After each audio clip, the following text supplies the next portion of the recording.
على عبادك الذين اصطفى ما بعد سبحانك لا علم لنا إلا ما علمتنا إنك أنت العليم الحكيم رب اشرح لي صدري ويسر لي أمري wahlul 'uqdatam min lisani yafqahu qawli.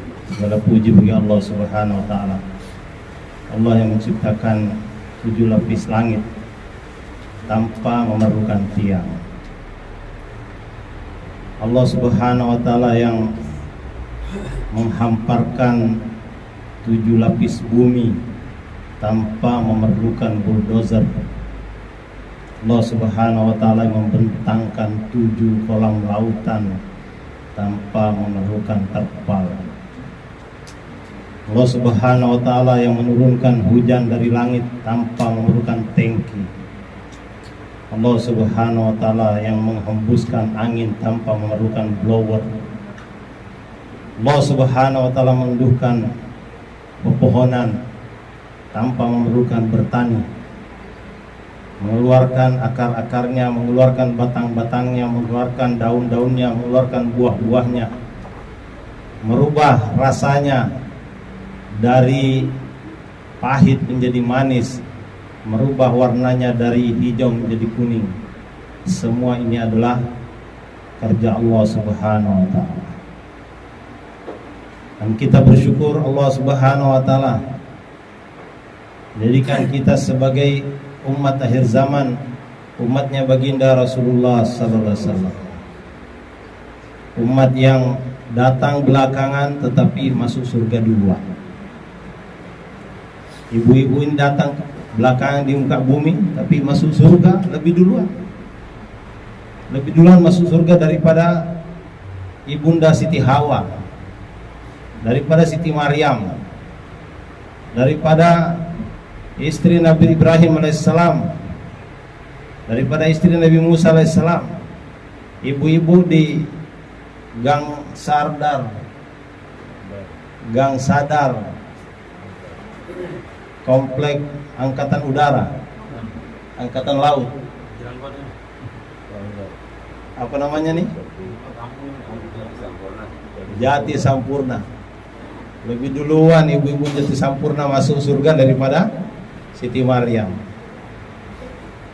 Tetapi ibu-ibu di Jati Sampurna belajar membuat amalan seperti Siti Maryam. Masya Allah, Siti Maryam ini wanita solihah, tidak pernah mencangkul di kebun, tidak pernah memegang biji-bijian, tidak pernah menanam bibit, tidak pernah menyirami, tidak pernah memupuk, bahkan tidak pernah panen. Tapi buah-buahan segar selalu ada di dalam mihrab, di dalam kamar Siti Maryam. Ibu-ibu di Jati Sampurna nih, di rumahnya Jenderal Sugiharto ini 3 hari ini tidak pergi ke kebun, tidak menanam, tidak memupuk, tetapi ada mangga masuk ke dalam sana, ada semangka masuk ke dalam sana, ada kacang, ada singkong rebus. Masya Allah. Ini udah niru-niru amalan Siti Maryam alaihissalam. Semoga nanti dikumpulkan bersama Siti Maryam alaihissalam insyaallah.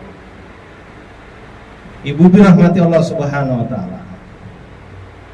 Yang dicari orang di permukaan bumi, timur, ke barat, ke utara, ke selatan, naik ke gunung, turun ke lembah, bahkan menyelam ke dasar laut, ada yang menggali tanah sampai ke dasar permukaan tanah. Yang dicari itu satu, ingin bahagia. Tidak ada orang yang ingin hidup sengsara. Sedangkan Allah memberikan ketetapan bahwa bahagianya manusia itu dalam agama. Maka kalau orang amalkan agama, dia akan bahagia. Kalau orang tidak amalkan agama, dia akan sengsara. Kopral akan sengsara kalau dia tidak amalkan agama. Jenderal juga sengsara kalau tidak amalkan agama. Laki-laki amalkan agama, dia akan bahagia. Perempuan amalkan agama, dia akan bahagia. Tinggal di kota akan bahagia kalau amalkan agama. Tinggal di desa akan bahagia kalau amalkan agama. Jadi kalau berpikir dengan logis, harusnya yang dicari itu agama kalau mau bahagia. Tapi hari ini yang dicari orang tuh duit. Naik ke gunung cari duit, turun ke lembah cari duit, datang ke kota cari duit, buka kebun juga cari duit. Padahal di sana tidak ada kebahagiaan. Ini orang-orang yang punya banyak duit itu sudah mengatakan bahwa itu namanya makanan yang enak bisa dibeli dengan duit, tapi lezatnya makan tidak bisa dibeli dengan duit. Kasur yang empuk bisa dibeli dengan duit, tetapi nyenyaknya tidur tidak bisa dibeli dengan duit. Sampai-sampai ada orang itu bunuh diri gara-gara gak bisa tidur. Ini orang tua kita bercerita, di Eropa itu ada namanya negara Switzerland, Swiss. Tiap hari orang bunuh diri di situ. Ada yang gantung diri, ada yang tabrakin diri ke mobil, ada yang menjatuhkan dirinya, macam-macam. Sampai pemerintah itu kewalahan. Akhirnya daripada merepotkan, maka pemerintah bikin suicide building, gedung khusus untuk bunuh diri. Kalau digantung tarifnya sekian, kalau disetrum tarifnya sekian, kalau dijepit tarifnya sekian, dicekek tarifnya sekian, macam-macam. Ada jamaah dari India keluar di masjid di sekitar sana, Daulah Ta'lim. Kemudian melewati gedung itu, dia heran melihat suicide building, gedung bunuh diri. Heran jamaah ini, kok ada suicide building. Mereka kemudian masuk daftar nama yang akan bunuh diri hari ini. Ada nama, sepertinya nama orang Islam. Maka dia tanya resepsionis, ini nama seperti nama orang Islam? Kata resepsionis, iya memang itu orang Islam. Loh, orang Islam mau bunuh diri? Iya, itu orangnya di dalam lagi antri. Maka minta izin supaya bisa ngobrol sebentar, supaya tidak jadi bunuh diri. Bagi pemilik gedung ini lebih mudah, karena kalau orang bunuh diri itu kerjaan dia banyak. Dia harus memandikan lah, mengkafaninya lah, macam-macam urusan. Tapi kalau dia nggak jadi bunuh diri, itu lebih mudah, dia pulang sendiri. Maka diajaklah ngobrol, kenapa kamu mau bunuh diri? Kenapa kamu mau bunuh diri? Dia bilang, aku ini udah nggak bisa tidur selama 20 hari. 20 hari nggak bisa tidur. Udah minum pil nggak bisa tidur, udah disuntik nggak bisa tidur, udah dipijat nggak bisa tidur. Jadi musyawarah sama keluarga gimana caranya supaya bisa tidur.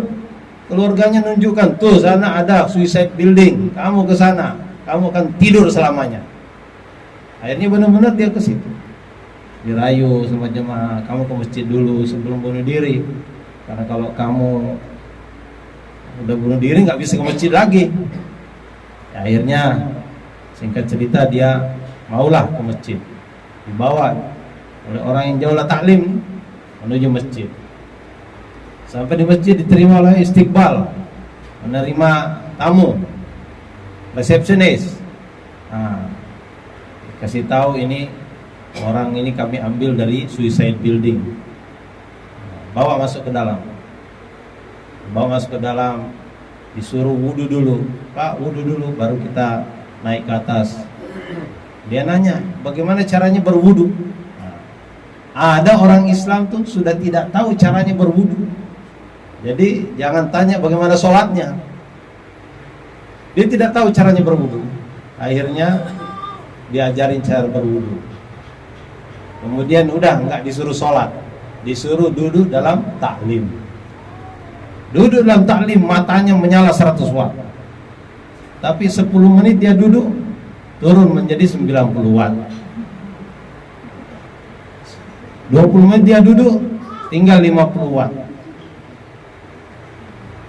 Itu duduk 30 menit, udah tumbang dia, jatuh tertidur di situ. Sampai selesai taklim dia tidak bangun. Dipasang hijab di situ, jangan ganggu orang ini mau bunuh diri. Maka akhirnya sampai zuhur dia tidak bangun, asar dia tidak bangun, maghrib isya tidak bangun. Besoknya subuh dia juga tidak bangun. Siang baru dia bangun. Dia nengok-nengok kanan kiri, di mana saya? Orang-orang mengatakan kamu di masjid. Dia lihat kalender di masjid, kok lain. Dia lihat jamnya, kok sama dengan kalender di masjid. Loh, saya kan kemarin jadwal bunuh diri, kenapa saya masih ada di masjid? Kata orang-orang, kamu ini sudah tidur sehari semalam. Hah? Tidur. Udah 20 hari nggak bisa tidur, sekarang bisa tidur. Maka dia langsung loncat, lari pulang ke rumahnya. Sampai di rumahnya, dia ketuk-ketuk pintu rumahnya. Begitu dibuka pintu rumahnya, maka orang rumahnya lari keluar. Begitulah hadirnya mulia. Allah berikan sakinah, ketenangan di dalam amal agama. Taklim itu amal agama. Termasuk bayan ini amal agama. Waktu taklim itu banyak orang tidur. Tempat tidur paling nikmat bagi orang dakwah ini waktu taklim itu.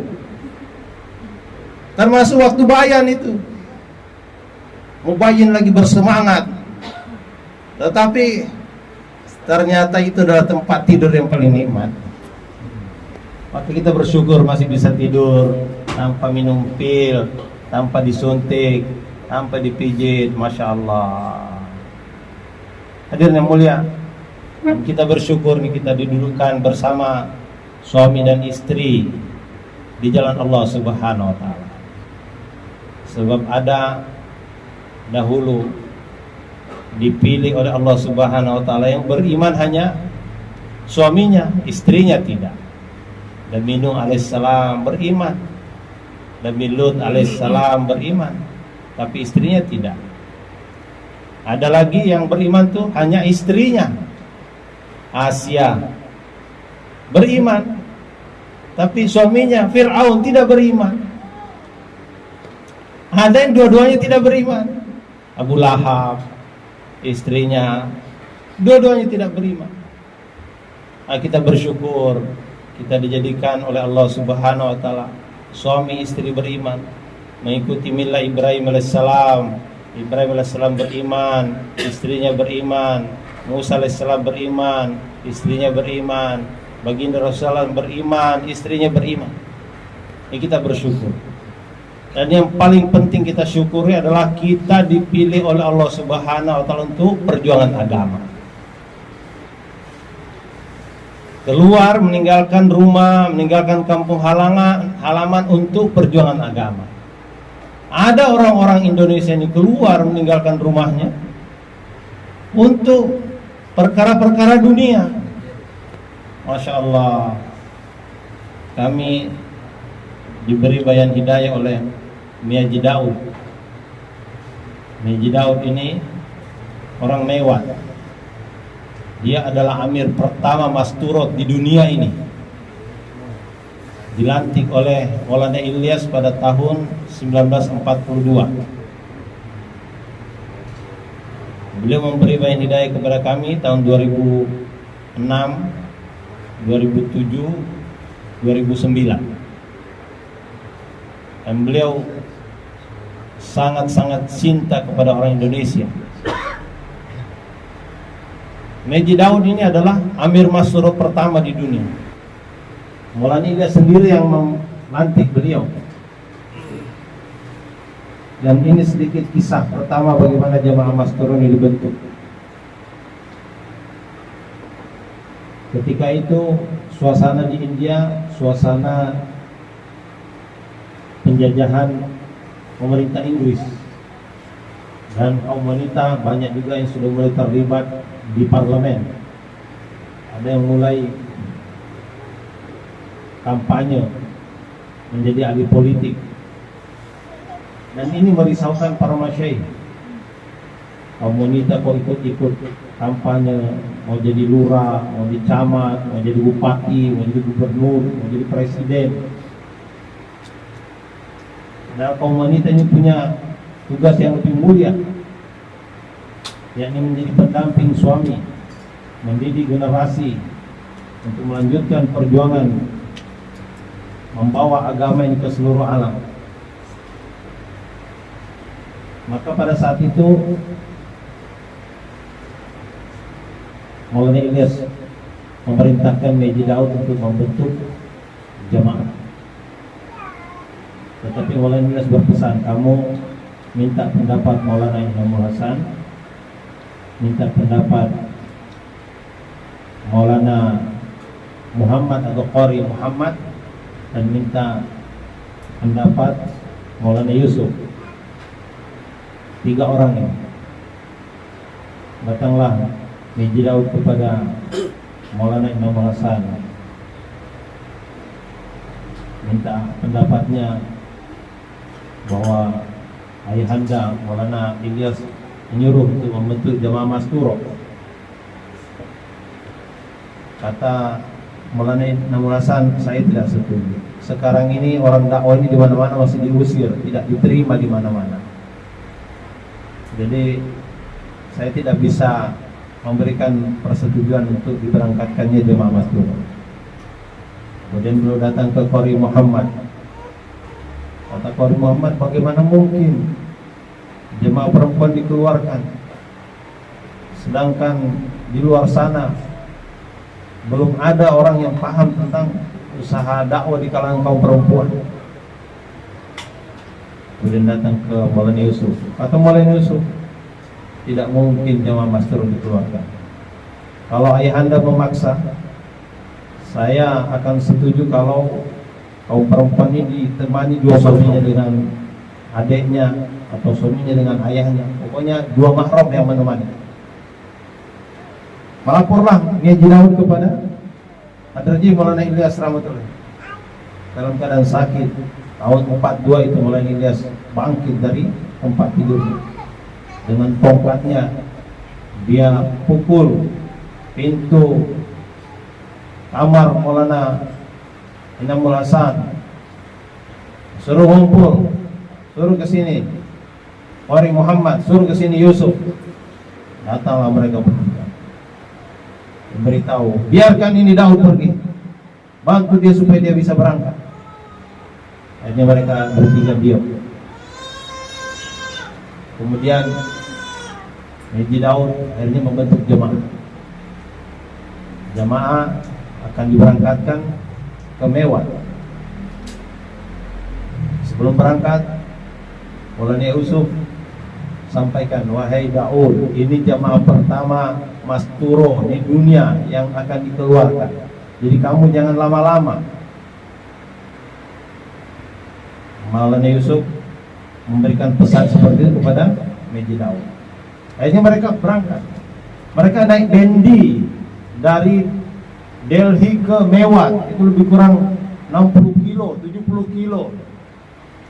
Bukan naik Volvo, bukan naik Innova, bukan naik mobil, mereka naik bendi.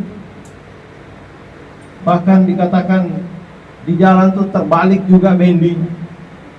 Tapi mereka luar biasa.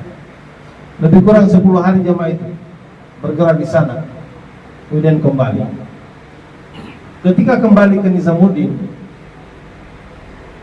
itu ada di India itu mufti besar, mufti agung, namanya Mufti Kifayatullah.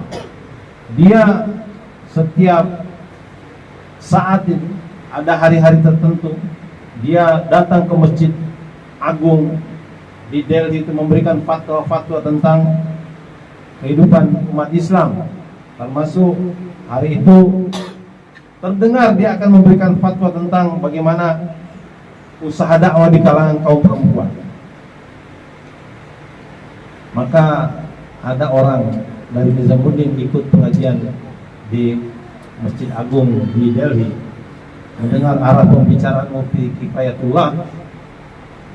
Maka orang ini curiga, jangan-jangan sudah bocor ini, jamaah tabligh sudah mengeluarkan kaum perempuan untuk keluarnya Allah Subhanahu wa taala.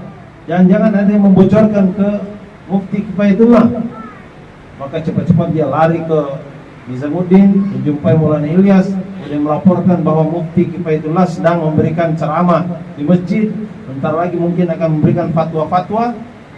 Maka langsung Maulana Ilyas tulis surat bentar, wahai Maulana Kifayatullah, wahai Mufti Kifayatullah, jangan buat fatwa sebelum engkau mendengarkan dari aku tentang bagaimana jamaah Masturo dikeluarkan. Maka surat itu disampaikan kepada Mufti Kifayatullah. Kemudian tidak lama datang menyusul Maulana Ilyas. Kemudian Maulana Ilyas menerangkan bahwa ini jamaah Masturo dikeluarkan itu dengan mahram hakiki, dengan suaminya.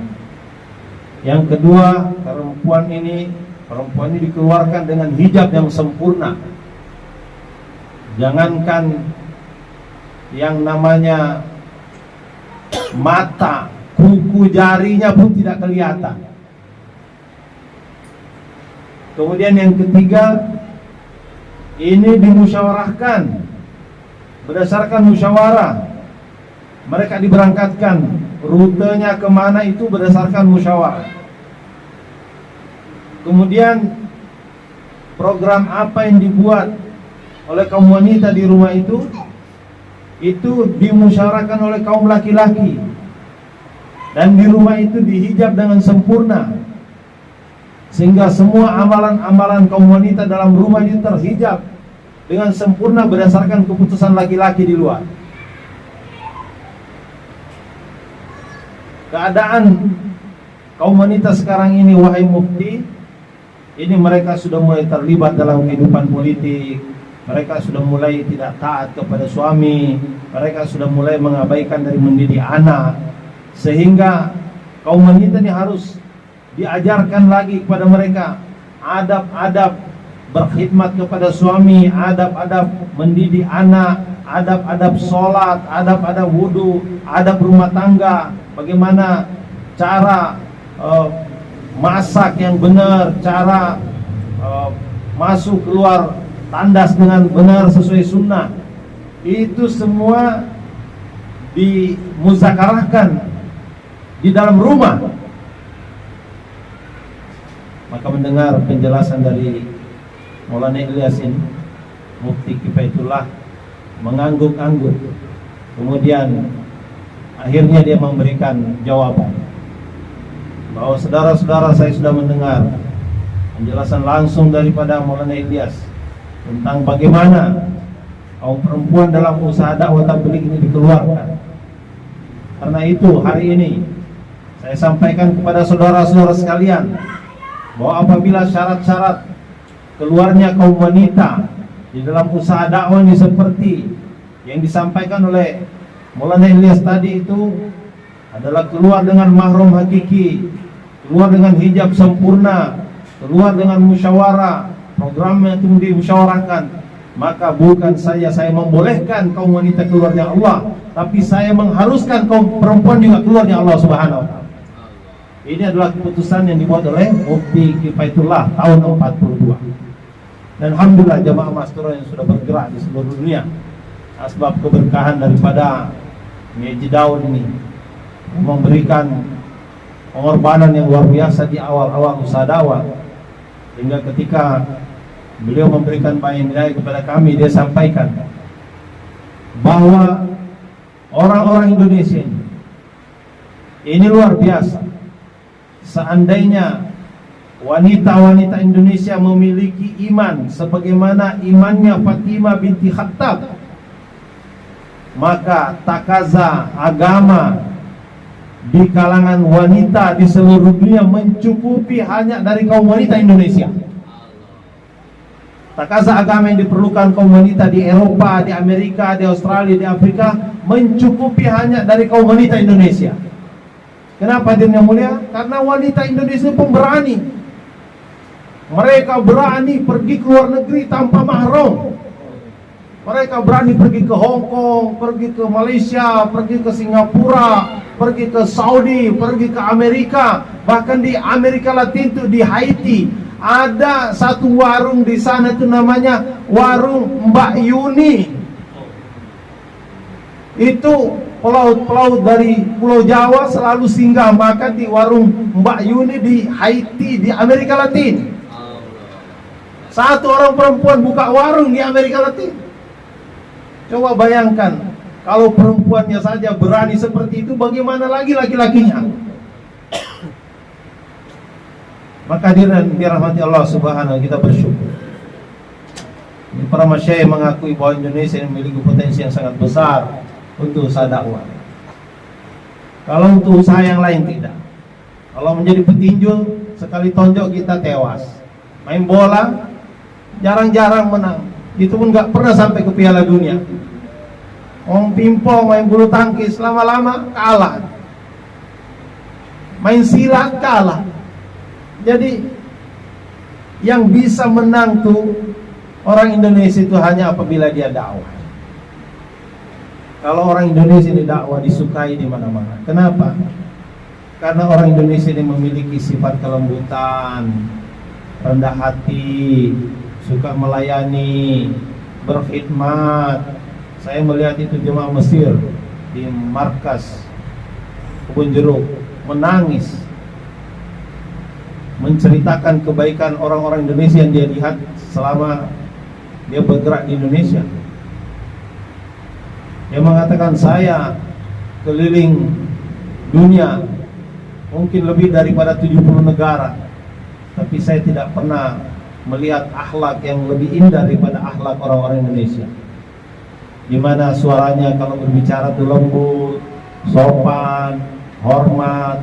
Bahkan kalau mau lewat depan kita itu nundukkan badan, tangannya tabek begitu. Itulah yang orang lihat dan orang sukai. Maka orang Indonesia memiliki potensi untuk bergerak dakwah ke seluruh dunia. Dan latihannya itu sebentar saja. Ibu-ibu latihan 3 hari, latihan 15 hari, kemudian latihan ke India, Pakistan, Bangladesh, itu 40 hari atau 2 bulan. Latihan sebentar. Tapi setelah itu bisa dakwah ke seluruh dunia.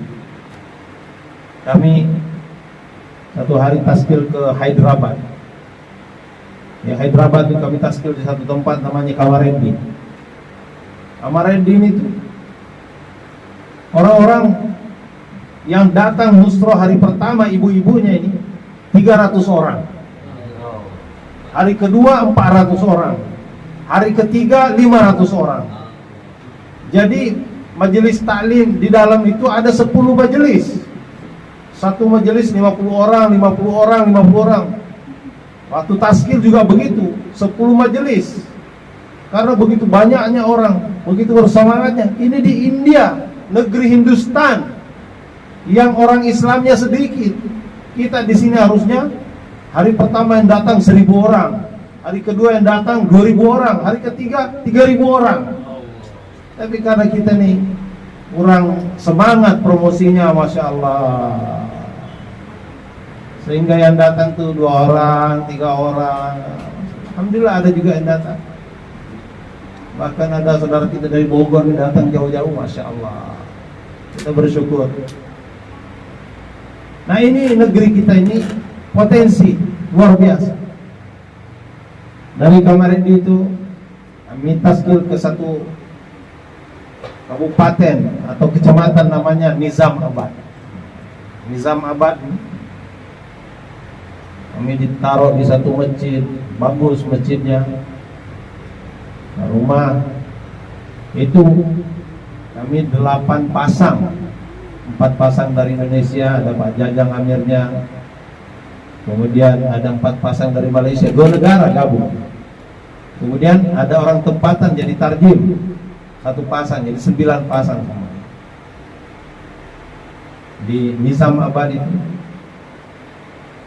sudah berapa hari kami pagi makan kare, siang makan kare, malam makan kare, tiap hari makan kare, sehingga perut kami itu sudah panas makan kare terus di India.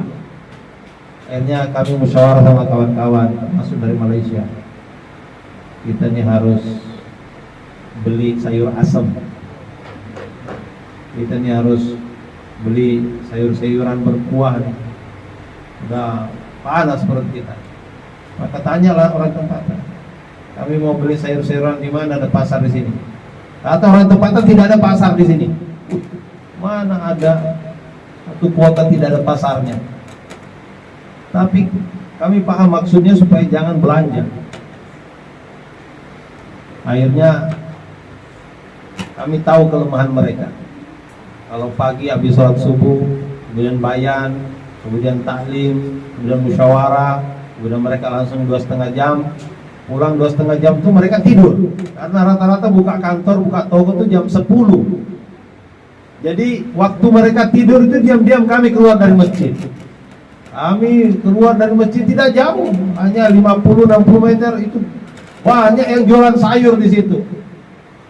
Begitu kami mendekat, tukang sayurnya nih ternyata orang Islam juga. Mereka saling memanggil satu sama lain, saling menyahut satu sama lain. Mehman, mehman, mehman. Apa maksudnya mehman, mehman? Ternyata mereka bilang, ada tamu, ada tamu. Dia tahu nih kita ada tamu karena jenggot kita berbeda dengan jenggot mereka. Jenggot mereka nih tebal-tebal, kita nih alhamdulillah ada 3 lembar nempel. Kami datang, ambil sayur-sayuran, ambil kol, kangkung, ambil buah-buahan, tomat, cabai, semua yang diperlukan untuk bikin sayur itu sudah diambil. Begitu mau dibayar hadirin yang mulia, maka tukang sayur mengatakan, oh mehman, pesa ham na lene, kami tidak mengambil uangnya tamu. Tukang sayur nggak mau ambil uang kita. Di mana ada tukang sayur di Jati Sampurna ini yang kita kasih duit nggak mau ambil?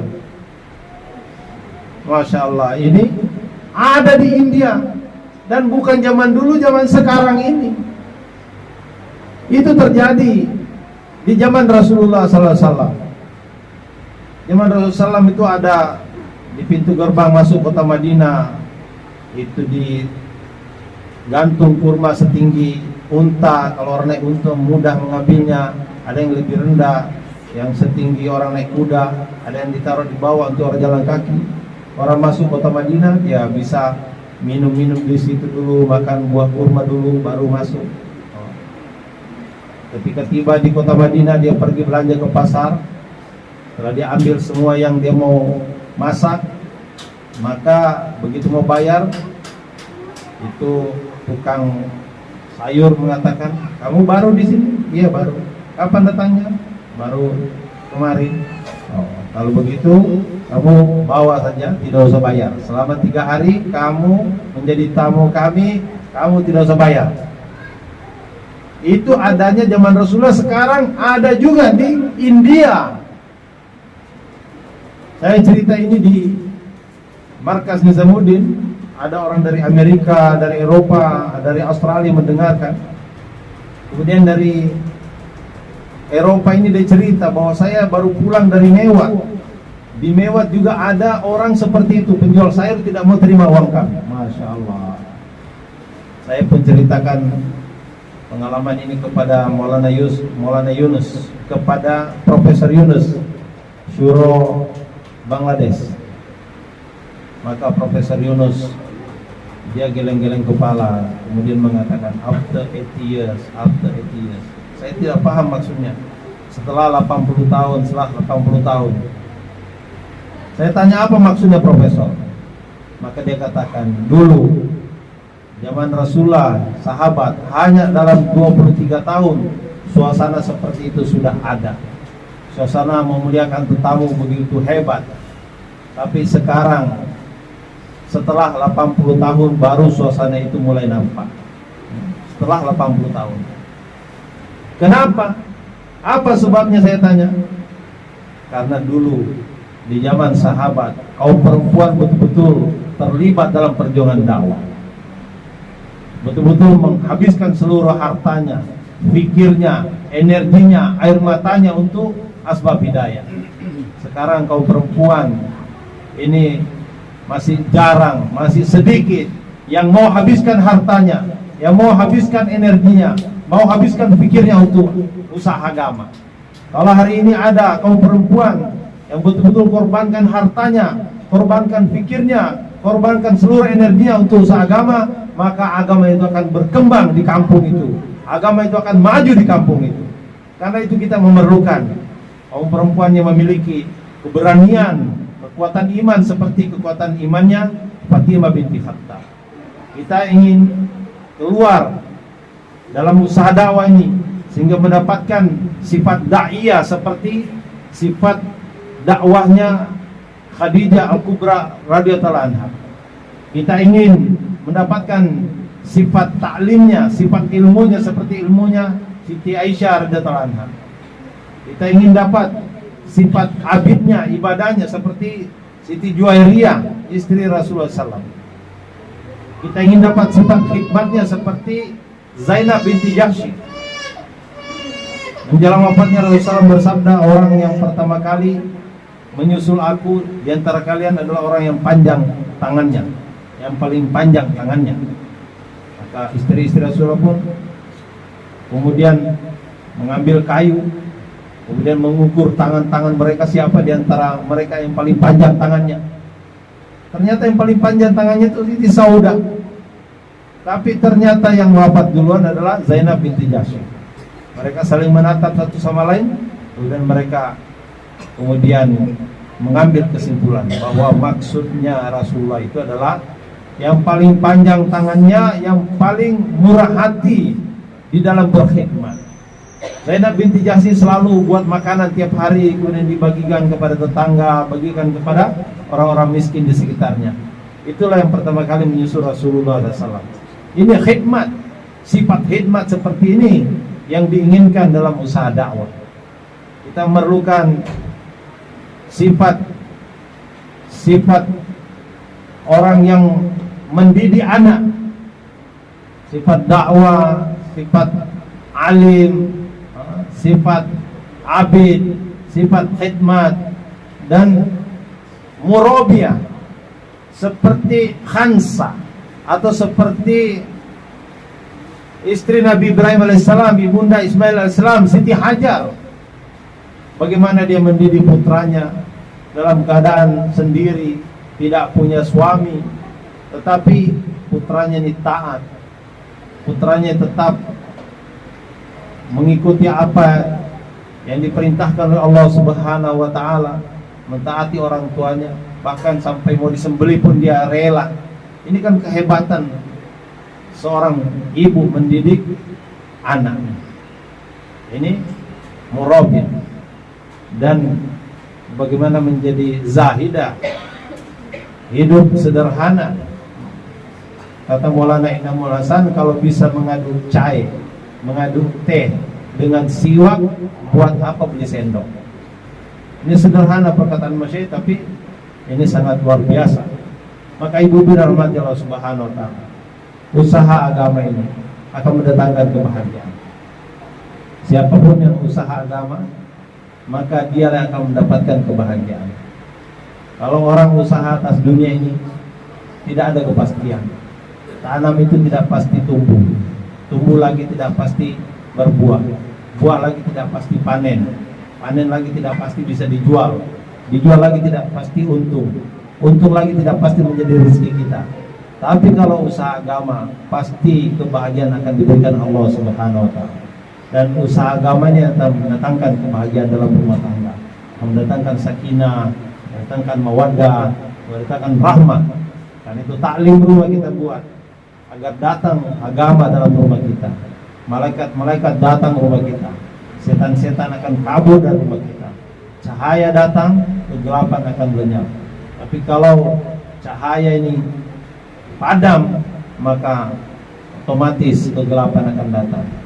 Maka maksud keluarnya Allah Subhanahu wa taala adalah agar kita dapat mengamalkan agama dengan sempurna, menghidupkan rumah kita seperti rumahnya para sahabat Sahabiah radhiyallahu anhu, sehingga di rumah-rumah kaum muslimin ini bercahaya-cahaya nampak dari langit, sebagaimana kita melihat ke langit bintang-bintang bercahaya. Begitulah kalau di rumah hidup taklim, apalagi sekarang kita dianjurkan hidupkan taklim dengan 5 amal: baca Quran, baca kitab, muzakarah sifat-sifat sahabat, kemudian juga tashkil dan musyawarah harian, maka di rumah itu akan hidup amal agama. Semoga Allah berikan kekuatan. Dan latihannya itu 3 hari. Latihannya 3 hari. Nanti ibu-ibu yang sudah pernah 3 hari, maka ditambah lagi pengorbanannya 10 hari, 12 hari, tambah lagi nanti keluar 40 hari, sampai ibu berangkat ke Amerika, ke Eropa, ke Australia, Afrika, insya Allah. Silakan ditasbih.